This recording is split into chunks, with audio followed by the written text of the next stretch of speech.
মধ্যে পড়বে। আসসালামু আলাইকুম, ভালো আছেন? আপনার নামটা কি? মোহাম্মদ সালাম আলাদা। আচ্ছা, আপনি কত শতাংশ আলু লাগান?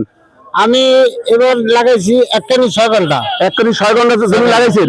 আলু কেমন হয়েছে ফসল? আলু ভালো, ফসল ফলন ভালো হয়েছিল, কিন্তু শিলাবৃষ্টিতে, বিভিন্ন ঝড় বৃষ্টিতে আলু নষ্ট হয়ে গেছে। আর একটা কথা হলো, যখন এই আলু লাগাই তখন তো সার কিনতে যেয়ে অনেক সংকটে পড়তে হয়েছি।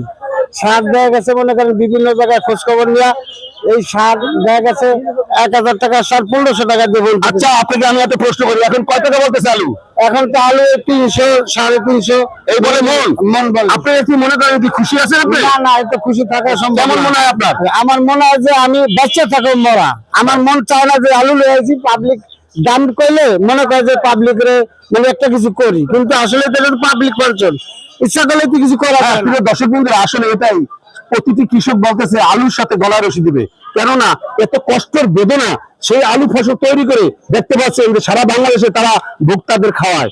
এই কষ্ট কৃষক যদি সে ফসলের অর্থ, সঠিক অর্থ যদি না পায়, তাহলে আমার মনে হয় আমরা যারা ক্রেতা অবশ্যই এটা ভুক্তভোগী হবে। পরবর্তীতে 100 টাকা আলু খাওয়া লাগতে পারে।